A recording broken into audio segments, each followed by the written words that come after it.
नमस्कार। भारत गौरव न्यूज और इंडिया दैनिक न्यूज की इस खास एपिसोड में, इस खास पेशकश में आप सभी का स्वागत है। आज हमारे साथ एक ऐसी शख्सियत मौजूद है जिनकी बात कर ले तो सिर्फ महेंद्रगढ़ ही नहीं बल्कि रेवाड़ी, भिवानी, दादरी, रोहतक यानी कि काफ़ी ज़िलों की बात कर लेते हैं। और दक्षिण हरियाणा की अगर हम बात कर ले तो एक अच्छा फेस है, अच्छी आवाज़ है, सुरीली आवाज़ है। और उस शख्स से हम आपको मिलाएंगे।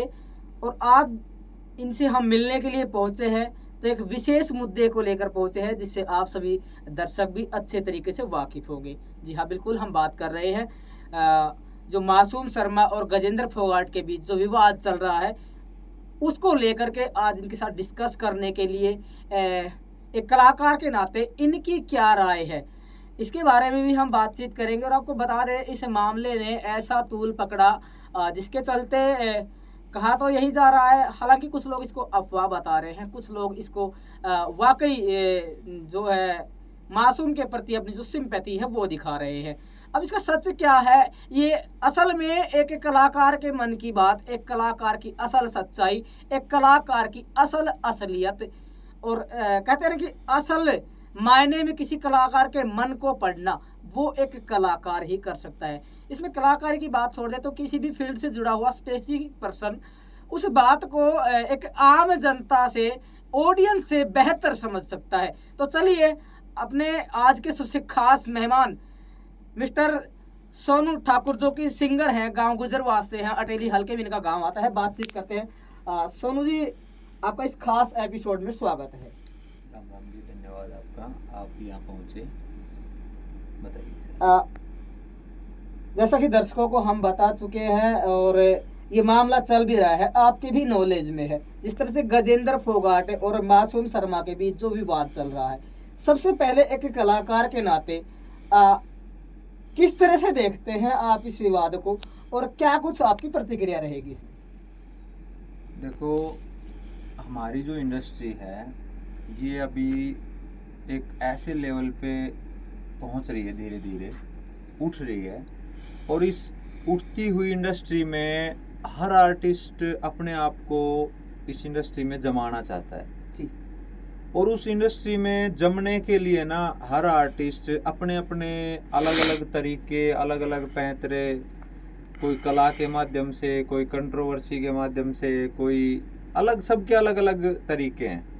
और वो तरीके अपना के अपने आप को वो इस इंडस्ट्री में जमाना चाहते हैं। जी जी। तो ये सारी चीज़ें जो भी चल रही हैं,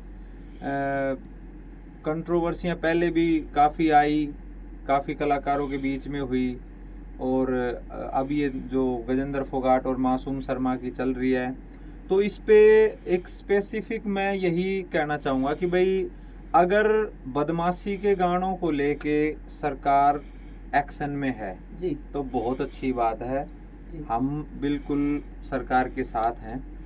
लेकिन जिस तरह से सिर्फ 2-4 आर्टिस्टों के गाने डिलीट हुए और उनमें सबसे ज़्यादा मासूम शर्मा के हुए, तो बदमाशी के गाने तो मेरे ख्याल में ज़्यादा नहीं तो हरियाणा और यूपी, जो हमारे हरियाणा के टच में यूपी एरिया है, मेरठ हो गया, नोएडा हो गया, इधर साइड वाला, तो बहुत सारे ऐसे कलाकार हैं जो बदमाशी के गाने गाते हैं।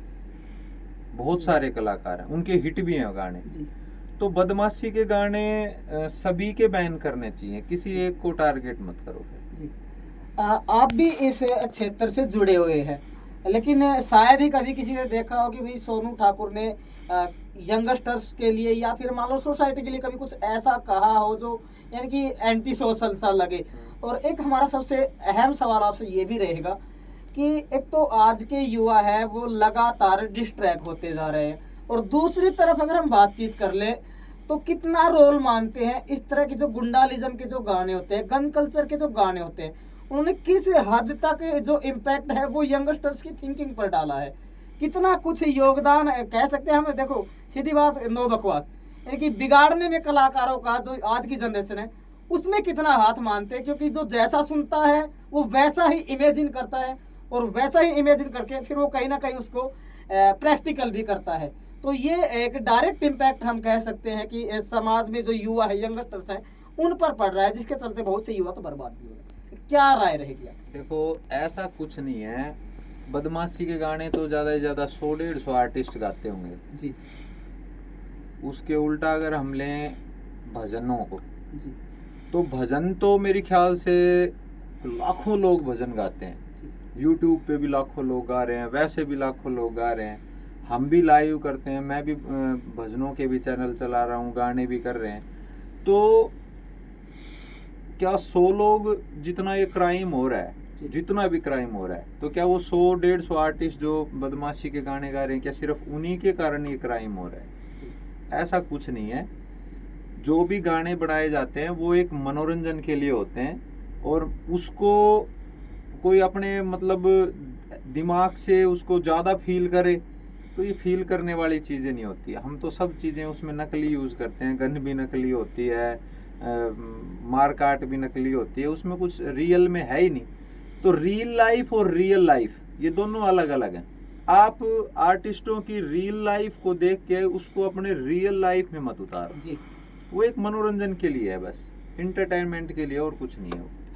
अच्छा, एक सवाल आपसे ये रहेगा कि मासूम शर्मा की अगर हम बात कर ले तो किसी न किसी मुद्दे को लेकर वो विवादों में ही रहते हैं, चाहे वो फिर डिंग करके लाइव आने की हम बात कर ले, या फिर इसके अलावा गाली गलौज की भी बात कर ले। एक ताज़ा वाकया उनके कंसर्ट के दौरान भी घटा, जिसमें एक जो ऑडियंस है उन्होंने उनके ऊपर मामला भी दर्ज करवा के कार्रवाई करने की मांग की है।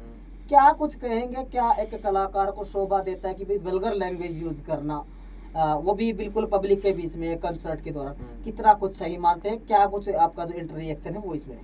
देखो, वैसे तो पब्लिक के बीच में जो ये वल्गरिटी हो रही है, ये तो सरेआम गानों में भी हो रही है, फिल्मों में भी हो रही है। फिल्मों में भी आज के टाइम में बिल्कुल ओपन सेक्स दिखा रहे हैं, ओपन गालियां चल रही हैं, गंदी गालियां चल रही हैं। खुद मासूम शर्मा के भी बहुत सारे गानों में डायरेक्ट गालियां हैं, कई गानों में हैं। तो जब गाने हमारी विवाह शादियों में बज रहे हैं, जब लोग उनको एंजॉय कर रहे हैं, तो कंसर्ट में उससे निकल गया होगा तो वो भी एंजॉय करो फिर। जी जी। उस गाली को भी एंजॉय करो। जब गानों में गालियां दे रहे हैं और उसको लोग एंजॉय कर रहे हैं। अभी 23 मार्च का शहीद भगत सिंह का प्रोग्राम नारनौल में था। जी जी जी। और उसमें कई आर्टिस्ट थे, हम जी। हरियाणवी इंडस्ट्री के जाने माने आर्टिस्ट भी थे उस प्रोग्राम में। जी। जो यूथ था ना, वो स्पेशल इस चीज के लिए हुटिंग कर रहा है कि भाई बदमाशी के गानों पे डांस करवाओ। यूथ वहाँ जो बैठा था, इस संबंध में तो एक मंत्री जी उनका बयान भी आ चुका कि म्यूजिक कड़क सुनना पसंद करते हैं आपके हाँ। तो यूथ सुनना चाह रहा है, वही आर्टिस्ट बना रहे हैं जी। पर अब ये है कि भाई बड़ी मुश्किल से ये हरियाणवी इंडस्ट्री अपने एक मुकाम पे पहुंचने लगी है। तो अगर अभी इसकी टांग पकड़ के वो उसकी टांग पकड़ के खींचेगा तो वही बीन बांसुरी गलियों में बजाते फिरेंगे, कोई नहीं पूछेगा। क्या आपको नहीं लगता कि जिस तरह से जो रियल लाइफ पर जो इम्पैक्ट पड़ रहा है, उसको लेकर के कहीं ना कहीं कलाकारों को भी अपनी लैंग्वेज में सुधार करना चाहिए? क्योंकि ऑडियंस जो रियल लाइफ है उसको अपनी रियल लाइफ में इम्प्लीमेंट कर रहे हैं। तो क्या कुछ आपका जो मैसेज है वो यंगस्टर्स के लिए रहेगा, और क्या कुछ आपका जो मैसेज है वो या फिर अपील कह सकते हैं, क्या कुछ किस तरह से रहेगी कलाकारों के लिए, ताकि जो हमारा मेन मकसद आज आपके साथ जुड़ने का ये है कि जो यंगस्टर्स हैं उनको किसी ना किसी तरीके से जो दूसरे रास्ते पर मूव हो गए हैं, उनको कहीं ना कहीं वापस लाना है, या फिर उनको एक अच्छा मैसेज देना है। तो आपकी अपने ऑडियंस हैं या फिर जो यंगस्टर्स हैं उनके लिए क्या कुछ सलाह रहेगी, या फिर क्या कुछ मैसेज रहेगा ऑडियंस प्लस जो कलाकार है दोनों के?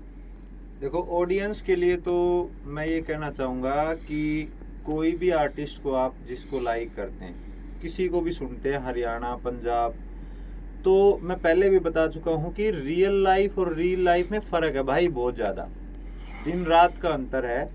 तो उन गानों को सिर्फ एंटरटेनमेंट के लिए सुनो, उनको अपनी लाइफ, अगर आपको लाइफ में उतारना ही है ना, तो धार्मिक ऐसी हमारे ग्रंथ हैं उनको भी तो उतारो। जब तुम गानों से बदमाश बन जाते हो तो श्रवण कुमार क्यों नहीं बनते? गौ माता के गाने सुन के गौ सेवा करना क्यों नहीं सीखते?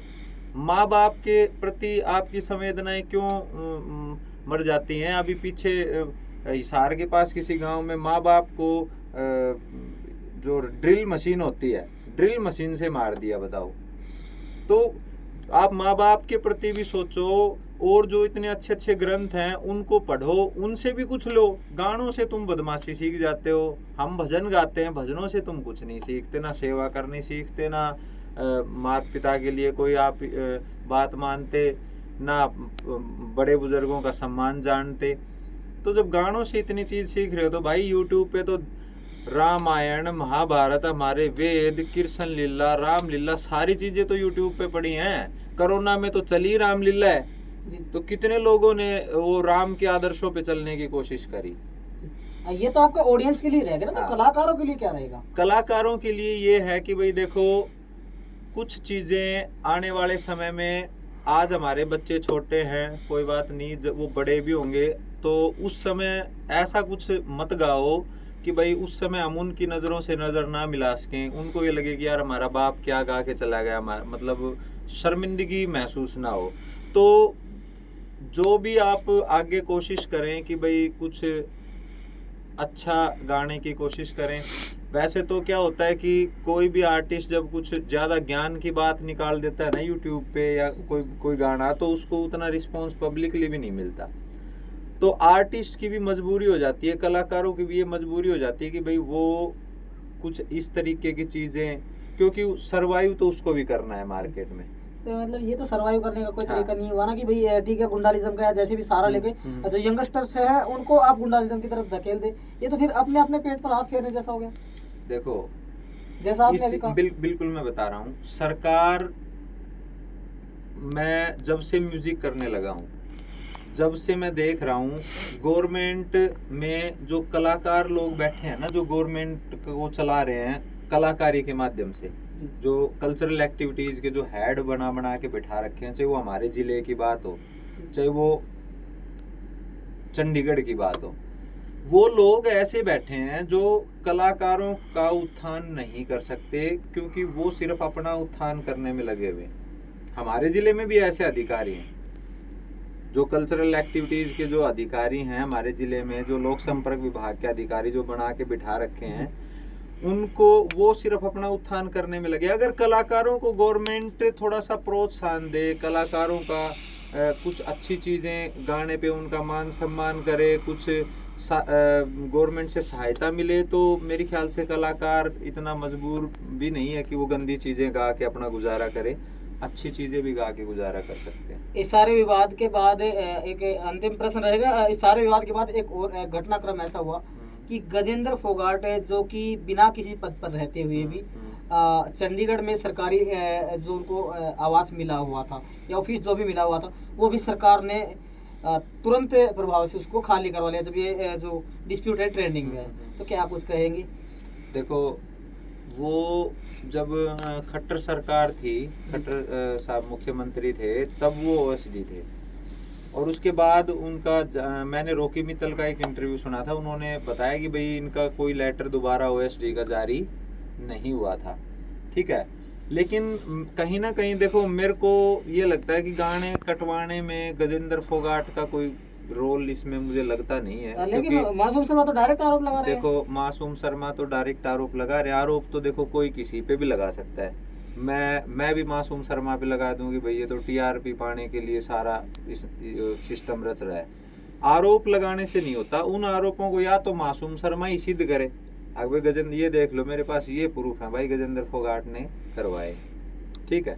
हम वैसे मासूम भाई के साथ हैं, कोई दिक्कत नहीं है। हम इस मामले में साथ हैं कि भाई आपके साथ अकेले के गाने जो डिलीट हुए वे गलत हुए, लेकिन आरोप लगाना एक अलग चीज़ है। आरोप उन्होंने गजेंद्र फोगाट पे लगाए, या तो वो सिद्ध करें कि भाई देखो ये मेरे पास प्रूफ है, ये देख लो, मैं झूठ नहीं बोल रहा, मैं सच्चाई से कह रहा हूँ, गजेंद्र फोगाट ने ही कटवाए। एक सवाल जबकि ये चीज़ें हमने अखबार में भी पढ़ी, मैंने खुद अखबार में कटिंग पढ़ी है। लगभग ये जो गाने डिलीट हुए उससे लगभग 1-1.5 महीने पहले ही अखबार में आ चुकी थी, अगर भाई गन कल्चर के जितने भी गाने उन पे सरकार एक्शन लेगी। लेकिन सीरियस कोई आर्टिस्ट नहीं था इस चीज़ को लेके, क्योंकि सब ये सोच रहे थे कि भाई फिल्मों में भी मार काट दिखाई जाती है, तो सरकार किस किस चीज को बैन करेगी? सीरियस नहीं थे कोई मतलब भी। ये तो एकदम से वो रेड पड़ने वाली बात हाँ, होगी। हाँ, बिल्कुल। चलो एक सवाल और आपसे ये रहेगा, जिस तरह से लगातार कंट्रोवर्सी बढ़ती जा रही है, तो जो कलाकार है वो भी तरह तरह के कयास भी लगा रहे हैं, और कहीं ना कहीं जो ऑडियंस है, असल में क्या होता है कि कोई भी जो डिस्प्यूट है वो बिल्कुल पीक पॉइंट पर पहुंच जाता है, तो उसके बाद कलाकार एक हो जाते हैं, और जो ऑडियंस होते हैं वो अपने आप को कहीं ना कहीं ठगा महसूस करते हैं। देखो, मैं तो ऑडियंस से ये कहूँगा भाई, हर आर्टिस्ट को एंजॉय करो, जिसके गाने अच्छे लगे, चाहे मासूम भाई के अच्छे लगे, हमारे अच्छे लगे, अमित सैनी के लगे, नोली वाले के लगे, केडी के लगे, किसी के भी गाने अच्छे लगे, उनको गानों तक सीमित रह के एंजॉय करो बस।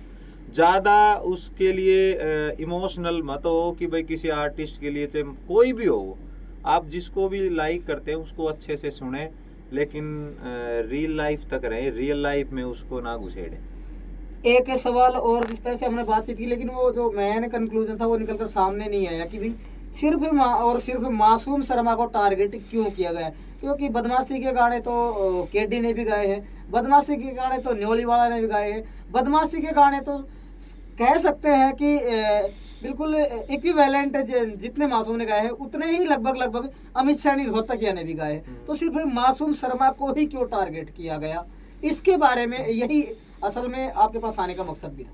देखो, मैं यही चीज़ आपको मैंने पहले भी बताई कि बदमाशी के गाने गाने वाले कोई ये 2-3 आर्टिस्ट ही नहीं है जी। ठीक है, बहुत सारे आर्टिस्ट हैं जिन्होंने बदमाशी के गाने गाए हैं।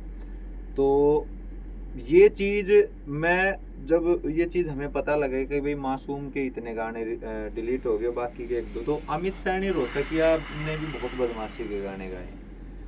तो यही हम दरख्वास्त सरकार से करते हैं कि भाई आपने बहुत अच्छा कदम उठाया है, इस गन कल्चर और गन कल्चर को बंद करने का बहुत अच्छा कदम है, लेकिन यहाँ के समझ में नहीं आता कि भाई एक मासूम शर्मा के पैरेलल आर्टिस्ट है, उसका एक भी गाना बैन नहीं हुआ, डिलीट नहीं हुआ, और बाकी 4-5 आर्टिस्टों के या मासूम शर्मा के ज़्यादा गाने बैन किए। तो ये सरकार की जो भेदभावपूर्ण नीति थी, ये गलत थी। सभी के जितने भी बदमाशी के गाने जिन्होंने भी गा रखे हैं उनके सब के डिलीट कर दो, किसी को कोई हैरानी परेशानी कोई दिक्कत नहीं होगी। चलो आज के इस खास एपिसोड के अंत में एक बातचीत और कर लेते हैं। क्या मानते हैं कितना इम्पैक्ट इस घटनाक्रम का हरियाणवी इंडस्ट्री पर पड़ेगा? देखो, हरियाणवी इंडस्ट्री अब पूरी बूम पे पहुंच रही है अपनी।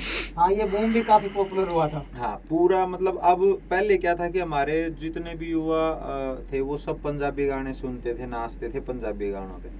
आज हरियाणा नहीं, इंडिया से बाहर भी हमारे गाने बज रहे हैं हरियाणवी इंडस्ट्री के। चाहे शादी हो, चाहे तमिलनाडु में, चाहे हो मद्रास में, चाहे बॉम्बे में, कहीं हरियाणवी गाने आज के टाइम पे हर जगह बज रहे हैं। यहाँ तक कि पंजाब के आर्टिस्ट भी पंजाबी छोड़ के हरियाणवी गाने बनाने लग रहे हैं। तो इंडस्ट्री बहुत अच्छी ग्रो कर रही है।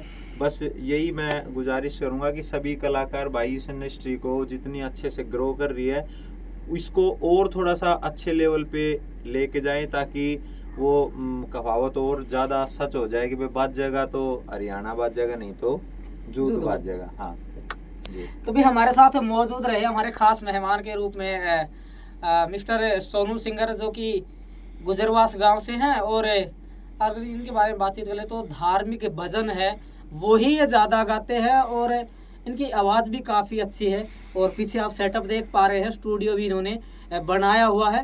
तो जो छोटे कलाकार हैं उनको के लिए भी कहीं ना कहीं कह सकते हैं कि अच्छी सुविधा अब महेंद्रगढ़ में हो गई है। तो अगर आप भी रिकॉर्डिंग करवाना चाहते हैं, जिस तरह से भी भाई से जो भी सपोर्ट आपको चाहिए, ये भाई की तरफ से हम आपको कह रहे हैं कि आपको सपोर्ट मिलेगा। तो जुड़िए भाई के साथ ज़्यादा से ज़्यादा। और बिल्कुल भाई, जी, जो भी आर्टिस्ट इस वीडियो को सुने, ये जहाँ कोई भी आर्टिस्ट हो, चाहे वो अपने ज़िले का ही नहीं बाहर से भी हो, कोई भाई सिंगिंग, राइटिंग, एक्टिंग, कुछ भी टैलेंट हो, वो आके हमारे से संपर्क करे। उस भाई की हम संपूर्ण तरीके से मदद करेंगे, जैसा भी हो पाएगा। रिकॉर्डिंग होगी, रिकॉर्डिंग उसकी फ्री ऑफ कॉस्ट करके देंगे। टैलेंट अच्छा हो उस बच्चे में, बस पूरी हेल्प करी जाएगी। चलिए, हमारे खास मेहमान के साथ हम मौजूद रहे और इस विवाद को आप किस तरह से देखते हैं कमेंट सेक्शन में अपना जवाब जरूर दें। और भाई कलाकार भाइयों से हम हाथ जोड़ के निवेदन जरूर करना चाहेंगे कि आप गाने बनाएं। जिस तरह से भाई साहब ने कहा कि जो धार्मिक जो गाने हैं उनको भी जो यंगस्टर्स हैं उनको फॉलो करना चाहिए। और भाई कलाकारों से तो हाथ जोड़कर रिक्वेस्ट ये है कि भाई जितना हो सके आप गुंडालिज्म से आप दूर रहेंगे तभी यंगस्टर्स को बचाया जा सकता है। और यंगस्टर्स से भी ये कहना चाहेंगे गाने सुने। There is a huge difference between reel and real life, so please do not implement real life in your real life because it will ruin your all career your life. तो आप बचें इस तरह की घटनाओं से, इस तरह के घटनाक्रमों से, इस तरह के विवादों में फंसने से, क्योंकि कहीं ना कहीं नुकसान ही नुकसान साफ नजर आता है। अगर रियल लाइफ को आप रियल लाइफ में इम्प्लीमेंट करेंगे तो सीधी सी बात है आप अपराध करेंगे, और अपराध करेंगे तो फिर आपको पता है कानून का शिकंजा और कानून के हाथ इतने लंबे होते हैं कि एक दिन आपकी गर्दन तक देर सवेर पहुंच ही जाएंगे। सजग रहे, सुरक्षित रहे, दूसरों को भी समझाएं और एक जिम्मेदार नागरिक का फर्ज जरूर निभाएं। कमेंट सेक्शन में सारे घटनाक्रम के बारे में और कितना कुछ इम्पैक्ट हरियाणवी जो इंडस्ट्री में जो भाई साहब जिस तरह से कह रहे थे बूम आया है उस बूम पर पड़ेगा, इसके बारे में भी जो कलाकार भाई है वो अपने जवाब जरूर दें। हाल फिलहाल के लिए इतना ही, अगले एपिसोड में फिर मिलेंगे। खबर को ज़्यादा से ज़्यादा शेयर जरूर करें। धन्यवाद। जय हिंद, जय भारत और जय हरियाणा। जय हरियाणा।